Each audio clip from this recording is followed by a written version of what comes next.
Sore hari setelah mendengar berita kekalahan Jepang, Sultan Syahrir dan para pemuda mengadakan rapat di Jakarta.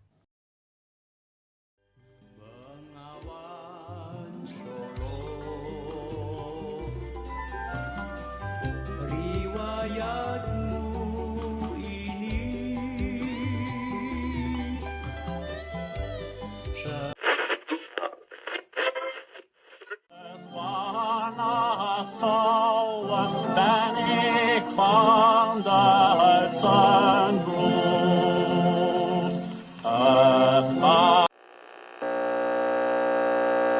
of Japan and the Japanese government and the Japanese Imperial General Headquarters to sign the instrument of surrender at the places indicated.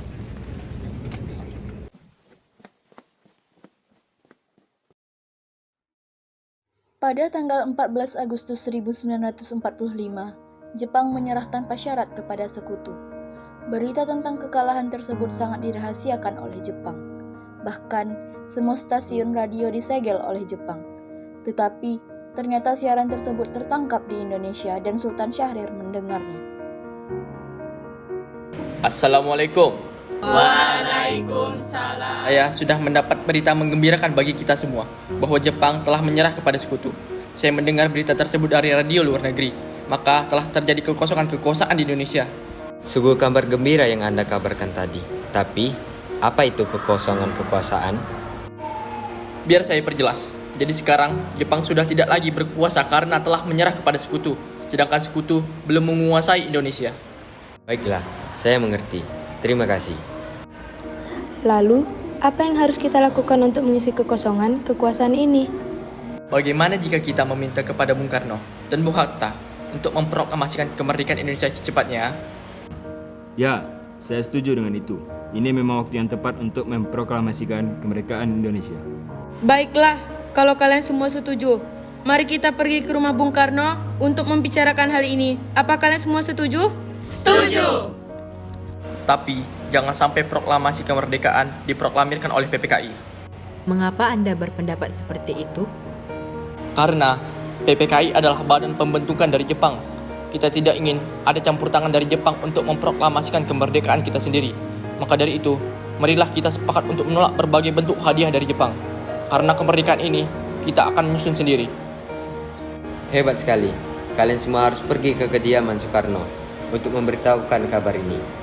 Saya dan lainnya akan menyuruh golongan muda untuk membantu merebut kekuasaan Jepang. Rapat pun diakhiri. Keesokan harinya, pada tanggal 15 Agustus 1945, Khairul Soleh, Sultan Syahrir, Wikana, dan Darwis tiba di kediaman Soekarno dengan maksud menyampaikan hasil keputusan rapat. Assalamualaikum Bung Karno. Waalaikumsalam. Permisi Bu, apa Bung Karno ada di dalam? Kami ingin bertemu dengannya. Oh ya, ada keperluan apa ya? Begini Bu, ada hal yang ingin dibicarakan dengannya. Oh, kalau begitu silakan masuk. Sebentar saya panggilkan Kang Mas dulu ya. Kang Mas, ada yang datang mencarimu. Ya, siapa Bu? Para pemuda datang mencari. Ada yang ingin dibicarakan katanya. Baiklah, akan saya temui.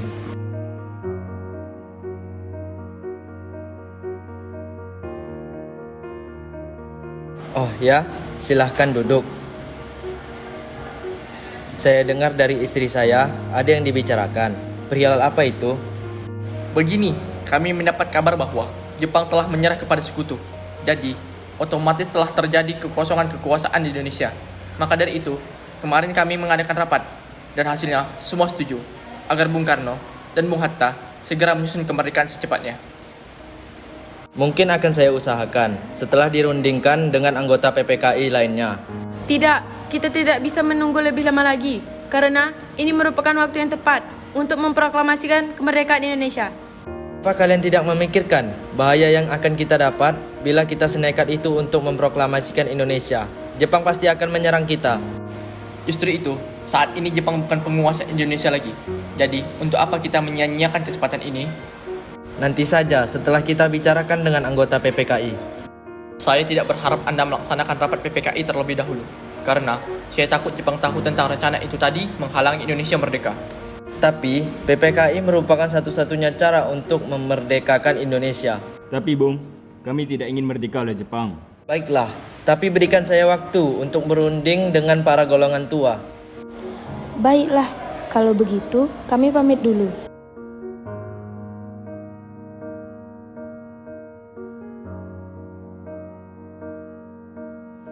Karena saling mempertahankan pendapat, keempat orang golongan muda pamit kepada Bung Karno dan pergi dengan wajah kesal.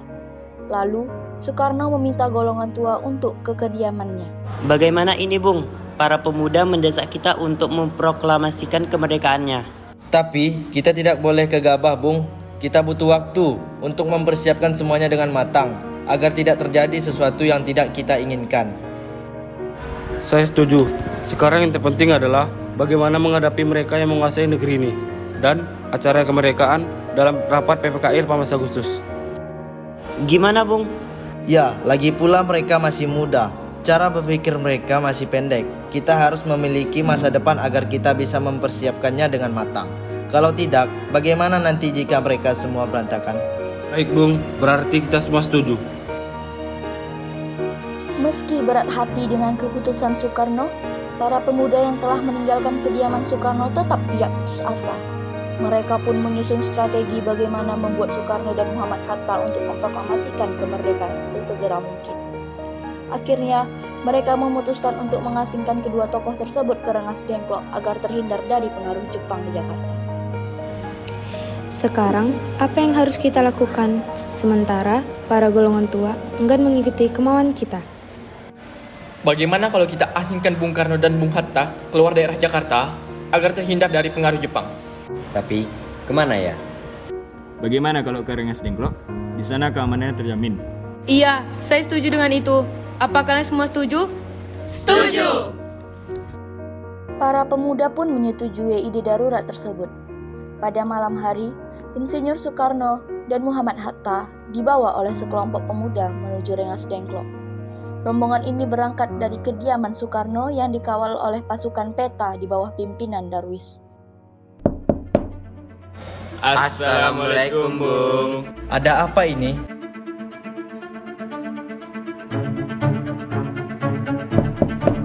Assalamualaikum, Bung. Waalaikumsalam. Ada apa ini?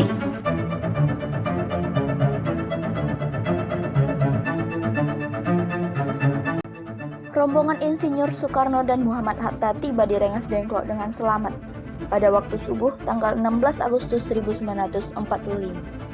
Soekarno-Hatta berada sehari penuh di sana. Apa tujuan kalian membawa kami ke sini? Maaf atas kelancangan kami, Bung. Kami ingin membicarakan tentang proklamasi ini, Bung. Bukankah sudah dikatakan bahwa masalah ini akan dibahas di sidang PPKI? Mengapa harus menunggu PPKI? PPKI itu buatan Jepang. Kami ingin memproklamasikan Indonesia tanpa campur tangan Jepang. Pendapat itu benar, namun kita masih terlalu dini untuk memproklamasikannya. Kita masih membutuhkan bantuan Jepang. Bagaimana jika perkataan Jepang hanyalah janji manis belaka? Apa yang Anda harus lakukan? Tidak semuanya harus menunggu dari Jepang itu. Kita harus memproklamasikan sekarang juga demi rakyat kita yang bertahun-tahun terbelagu dalam penjajahan di tanah mereka sendiri. Mereka harus bebas dan sekaranglah saatnya. Tenang saudara-saudara sekalian. Mari kita bicarakan semuanya dengan kepala dingin. Bung Saleh, tolong lepaskan ikatan Bung Karno. Dan Bung Aktif, kau melepaskan ikatan Bung Hatta. Bung Karno, Bung Hatta, tolong ikuti saya. Saya mengerti pertimbangan Anda berdua tentang proklamasi ini. Kami belum mempertimbangkan masalah ini dengan baik. Tapi saya yakin kita bisa bangkit dan kita bisa memanfaatkan situasi ini. Kesempatan tidak datang dua kali, Bung. Apa yang mereka bilang itu benar dan saya mendukung mereka. Tetapi, apakah semua bisa dan bisa melakukannya? Asalkan kita berusaha bersama, kita pasti bisa melakukannya. Lagi pula, para pemuda di Jakarta sedang menyusun strategi pertahanan untuk mencegah serangan dari Jepang atau sekutunya yang menerima proklamasi bangsa kita. Lalu, bagaimana Bung Karno? Baiklah, kita akan memproklamasikan kemerdekaan Indonesia tanpa campur tangan Jepang. Pada pukul 5.30 sore, rombongan dari Jakarta yang dikawal oleh Peta tiba di Rengas Dengklok untuk menjemput Soekarno dan Muhammad Hatta.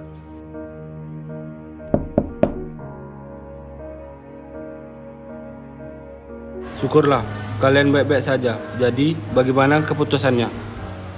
Kami semua setuju bahwa kemerdekaan dilaksanakan tanpa campur tangan Jepang.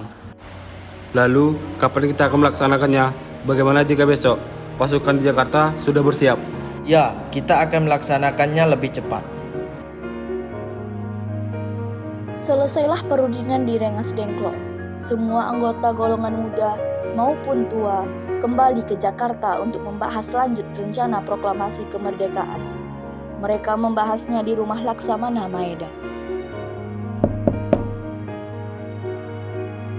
Maaf, ada apa ya? Kami ingin bertemu dengan Laksamana Maeda. Tunggu sebentar, saya panggilkan dulu ya. Selamat malam, ada apa Bung? Maaf mengganggu malam-malam. Kami butuh tempat untuk membicarakan hari kemerdekaan yang akan dilaksanakan esok hari. Apakah benar begitu? Kalau begitu, silakan masuk. Terima kasih, Laksamana Maeda. Sebenarnya, saya turut bergembira mendengar kabar ini. Silakan pergunakan apa yang kalian butuhkan. Apakah ada pena dan kertas, Laksamana? Oh, sebentar. Segera akan saya ambilkan.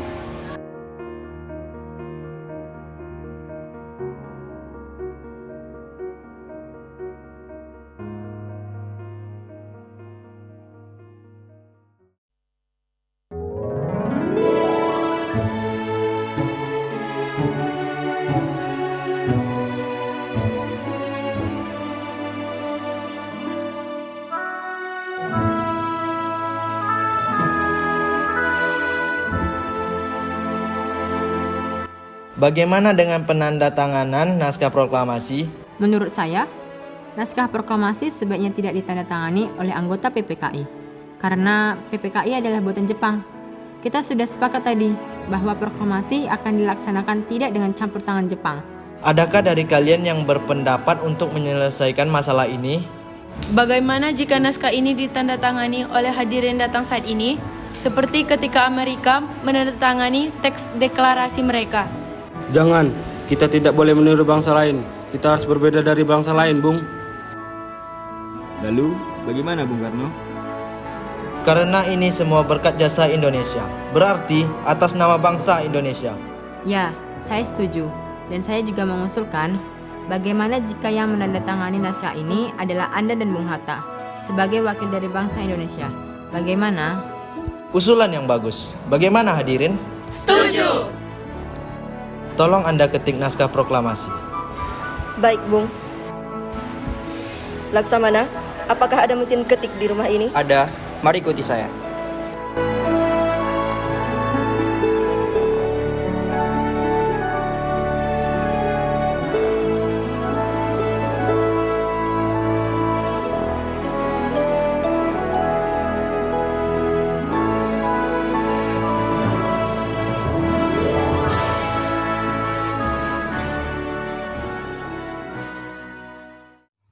Setelah usai perundingan di rumah Laksamana Maeda, Soekarno pulang dan disambut oleh istri tercinta.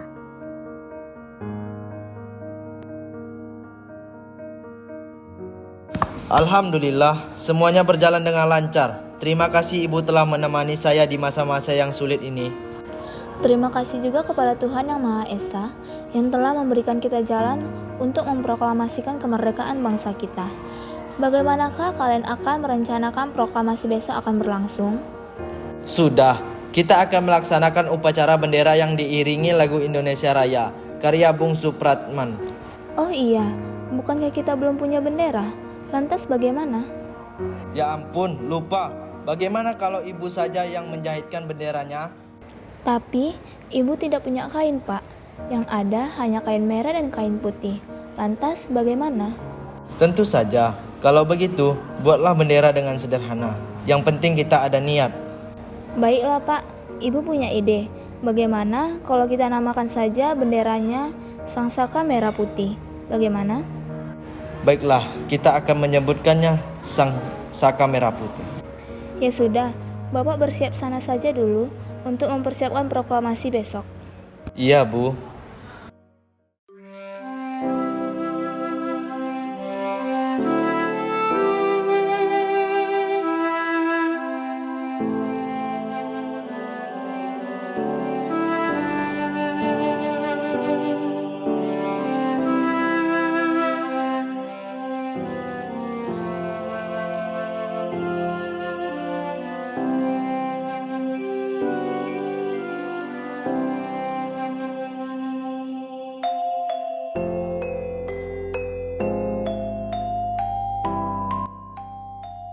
Tri Putri, tolong kau kibarkan bendera ini sebagai tanda kejayaan bangsa ini. Baik, Bung. Saya akan mengibarkan bendera ini. Baiklah, laksanakan. Siap, Bung. Saudara-saudara sekalian, saya telah minta saudara-saudara hadir di sini untuk menyaksikan satu peristiwa yang penting dalam sejarah kita. Berpuluh-puluh tahun, bangsa kita telah berjuang untuk kemerdekaan tanah air kita. Bahkan telah beratus-ratus tahun gelombang aksi kita untuk mencapai kemerdekaan kita itu. Ada naiknya dan ada turunnya. Tetapi jiwa kita tetap menuju ke arah cita-cita. Juga di dalam zaman Jepang, usaha kita untuk mencapai kemerdekaan nasional tidak berhenti-hentinya. Sekarang tibalah saatnya kita benar-benar mengambil sikap nasib bangsa dan nasib tanah air kita dalam tangan kita sendiri. Hanya bangsa yang berani mengambil nasib dan tangan sendiri akan dapat berdiri dengan kuatnya. Saudara-saudara, dengan ini kami menyatakan kebulatan tekad itu. Dengarkanlah proklamasi kami. Proklamasi kami, bangsa Indonesia, dengan ini menyatakan kemerdekaan Indonesia. Hal-hal yang mengenai pemindahan dan lain-lain diselenggarakan dengan cara seksama dan dengan tempo sesingkat-singkatnya. Jakarta, 17 Agustus 1945, atas nama bangsa Indonesia, Soekarno-Hatta.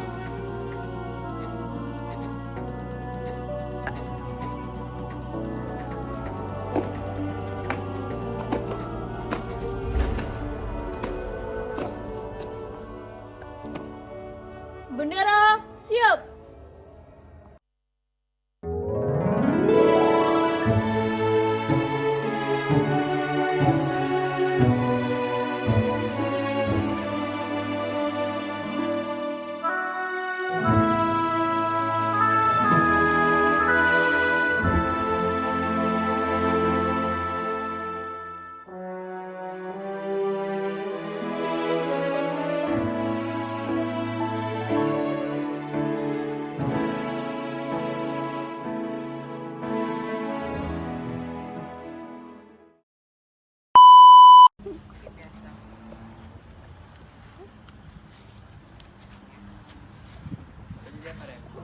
Siapa yang belum pernah lihat Ibu Fatmawati? Ini dia.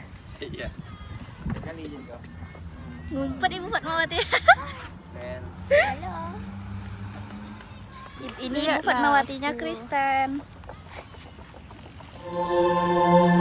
Dan dia pamer baju terus loh, sumpah. Ya, ini nih yang di belakang nih. Hai guys. Aku sebagai misi murah pemiko. Nih. Sultan Syahrir. Pak Wong, Pak Wong. Keluar daerah Jakarta. Kemana? Jakarta. Cepat dong, udah panas. Kemana ya? Bagaimana kalau sekarang istiqlal? Aku nggak tahu, habis Daniel ya. Ya, ulang dari Dani lagi. Action. Assalamualaikum Soeharno.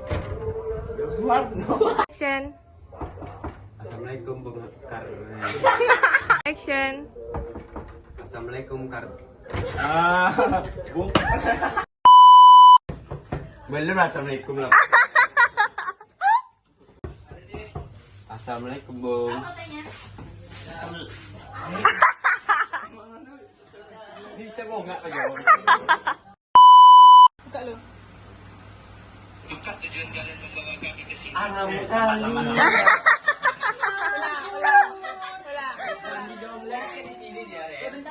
Tidak semuanya harus menunggu dari Jepang. Misalnya,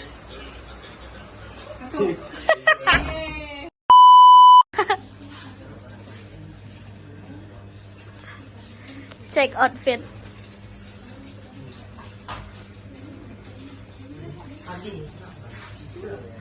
Bocil mau masuk kuliah. Radit malas.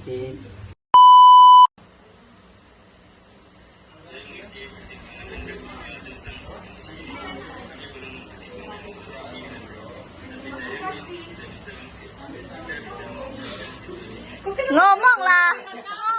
Komen kami nggak boleh, jangan diam aja. Tolong, telur. Nggak dengar aku, nggak dengar. Dia nggak mau digerakin dia. Ya udah maju-maju kan aja. Nggak bisa. Iya, kenapa?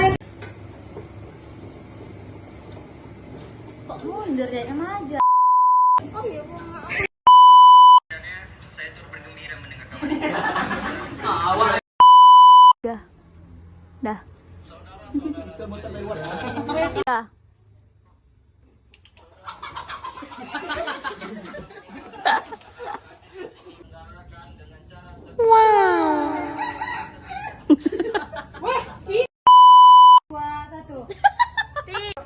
Dua, tiga. Bendera siap yang mana? Bendera. Bendera siap. Oh.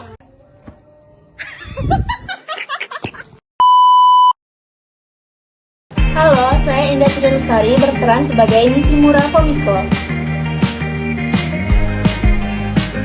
Halo semuanya, kami dari golongan pemuda. Saya Boy Kurniawan sebagai Sultan Sahir. Saya Naila Mahadra sebagai Dekanan. Saya Caca Nasrani sebagai Sekani. Saya Punita Malia sebagai Latif. Saya Daniel Adiasi sebagai Khairul Saleh. Saya Damar Aditya Ahmad sebagai Dawis. Halo semuanya, kami dari Triputri. Saya Dila Umaira sebagai penggiring bendera. Saya Latifan Rusna sebagai pengibar bendera. Saya Febriana Siregar sebagai subur yang bawa bendera. Perkenalkan, nama saya Novia Elizabeth, berperan sebagai Ibu Fatmawati, istri dari Sekani. Halo, saya Fadlan Zelayat, berperan sebagai Muhammad Hatta. Halo semuanya, nama saya Bintar Ricardo, berperan sebagai Laksana Maida. Assalamualaikum warahmatullahi wabarakatuh. Saya Fandi Rahmatullah, berperan sebagai Soekarno. Halo, saya Farana Zafira Balkis. Di sini saya berperan sebagai Sayuti Meli.